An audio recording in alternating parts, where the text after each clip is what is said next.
thought it might be nice to switch it up a little bit and just kind of do an intro video. What Live Out Loud means, like what this tagline that I have adopted actually means.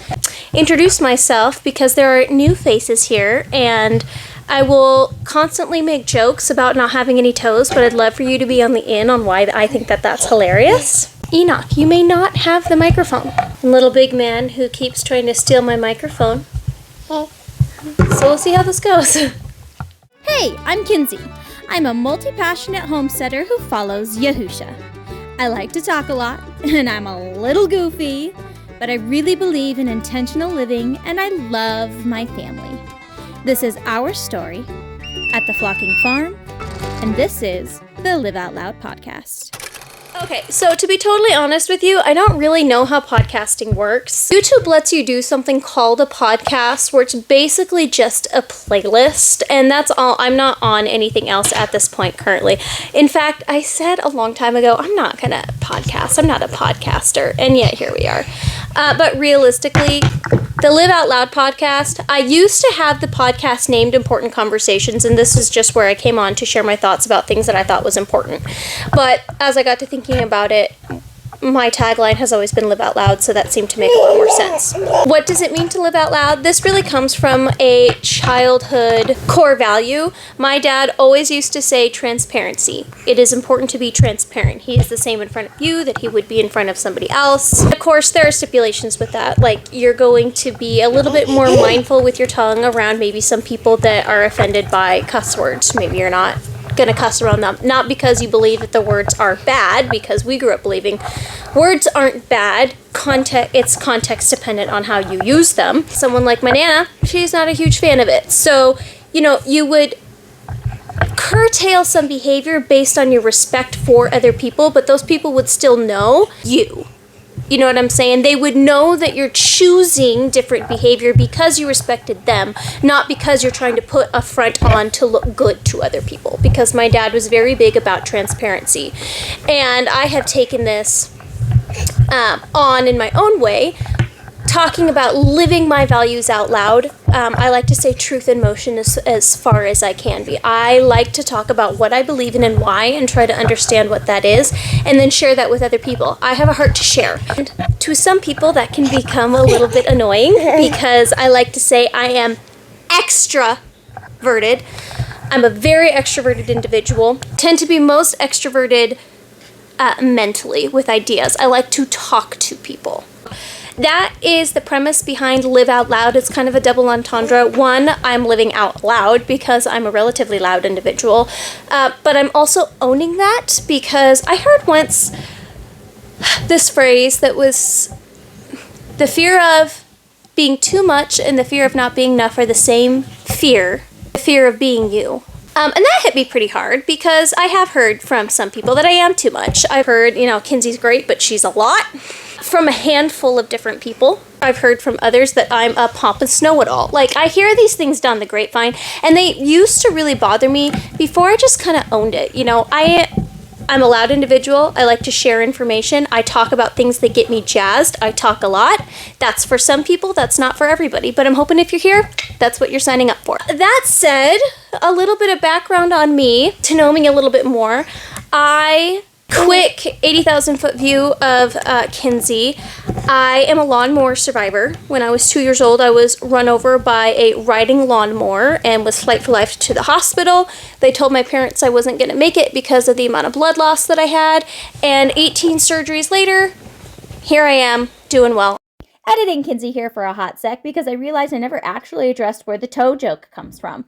When I was run over by the riding lawnmower, it primarily affected my right leg. It took off all of the toes on my right foot, as well as the tibia on my right side, and between 40 to 50% on my muscle mass. And while I do have skin grafts from my left leg, the majority of the damage is on my right foot. So when I make a joke for not having as much toes for people to step on, that's where that comes from.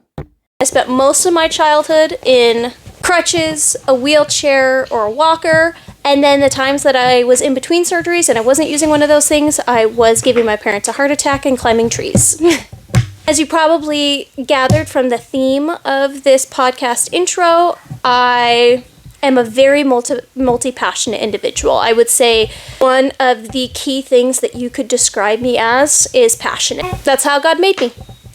I love life. I love learning about life. I love things. I can't imagine being bored with life because there's so many things that I'm interested in that I don't even have the capacity of time to be able to explore all of those things. That's why I say I'm going to live till I'm 120, because that's the cap that y'all put on it, and I'm going to live right up to it because there's so much life to live, and I'm so excited by all of it, and I want to do as much as I can with the time that I'm here. That said, that's pretty much been my motto since I was 16. You know, I came at a crossroads in my life where I had to decide if I was going to be depressed because I felt like I was dealt a bad hand, or if I was just going to be thankful that I had a life to live at all. And, you know, like everyone that goes through those middle school years, it can be a dark and kind of rough time to figure that out.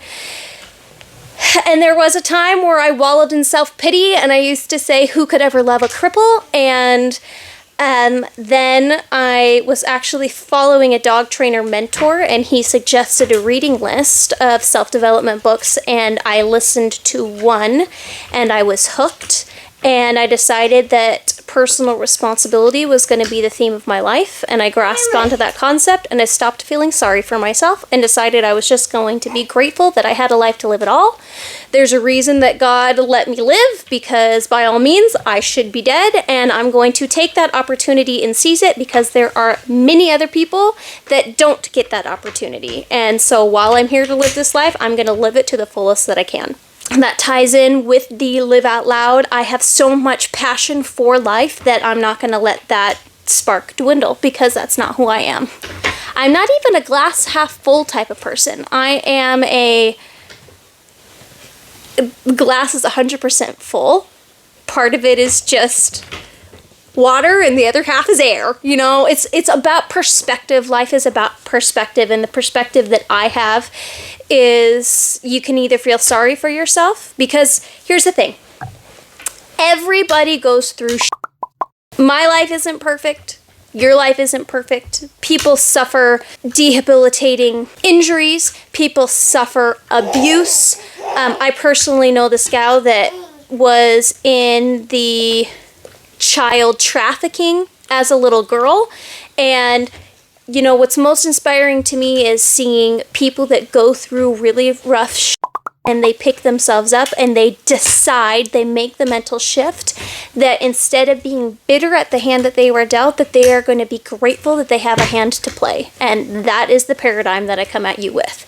That is why important conversations, living out loud, talking about things that I think are really important is a step that I am taking to put out more content on, because quite honestly, there's very little that frustrates me more than the victimhood mentality, and our current culture is chock friggin' full of it. Poor me, why is my life like this? And you know, people, like I said, I'm not discounting the fact that people go through really rough and regardless of the hand that you were dealt in life, it's up to you on how you are going to play it. And I've just decided I'm not going to play the victimhood card. I'm not going to buy into that narrative. I'm going to make something of the life that I have, because always pointing the finger at somebody else sounds really miserable to me, and you don't really ever make much progress. Honestly, that's one of the things that lights a fire under my ass about our culture is I see so much of that victimhood mentality that has seeped into the narrative, and people are afraid to talk about what they believe to honestly be true if it goes against the political correct conversation that's happening. And while I think that there is absolutely space for grace with people, I also think that we need to not be afraid to live our values out loud and talk about things that we honestly believe are good and true. And not just behind a keyboard either. That's another thing about our current culture that really frustrates me, is people can be awfully brave behind a keyboard, but a lot of people won't have a conversation to your face. So this is my attempt at having some of that conversation face to face, even if it is virtual. But those that know me in real life know that I do talk about my values out loud ad nauseum, to the point where sometimes, yeah, it does get a little tiring to some people, which I understand. So I try to balance that, but also knowing that this is how God made me. He made me an extremely multi-passionate individual that has strong convictions on things. And I honestly believe in living your values out loud and being truth in motion. And so that's kind of my mission, so to speak. And, there's, like I said, there's a million things that I'm interested in. I come from a business background. I come from a sales background. One of the best jobs I ever had was working sales because I knew the product that I had people needed.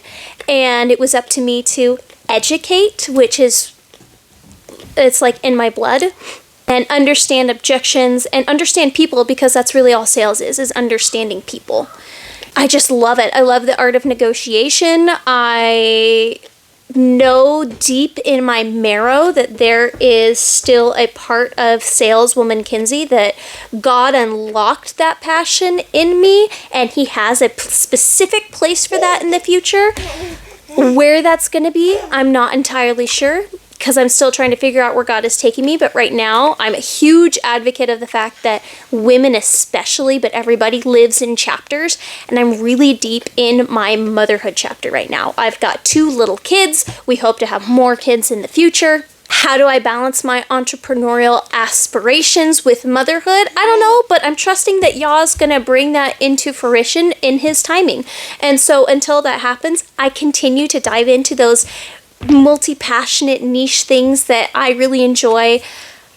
Animal behavior is something that I've always been interested in. I used to be a behavioral dog trainer. Nervous, anxious, fearful dogs was my niche. That's the ones that I really jived and clicked with, that I usually saw the most progress with. I have my own dogs now. I don't do training with other people anymore. Just became really impractical with one, where I live. I live a good hour away from town. I live in a very rural area. But 2, most of the dogs that I was working with were relatively high risk. And the idea of wanting to bring in little kids, we also wanted to homestead, and homeschooling is a very important value of ours. And I just did not see how having high risk dogs around little kids while being a full-time CEO of my house was going to end up working out. And it just so happened that during that time was 2020, things were starting to shut down. So that was Yah telling me it's time to let this go. And so therefore I did. But I've got my own dogs that I still work with. Super passionate about learning about horsemanship, because I got a horse last year, a pony, and I know nothing about equines. I've always wanted an equine, but I grew up sort of because of my accident, kind of caused my family to go bankrupt. I guess you can always say that I've had champagne taste and have been expensive. So we moved around and around and around, and then my dad had a home office and we continued to move. So growing up, I moved, I think 13 times with my family, something like that. And now that we homestead, being in one place has been such a blessing. Oh my gosh, to not have to move around and be able to build this homestead.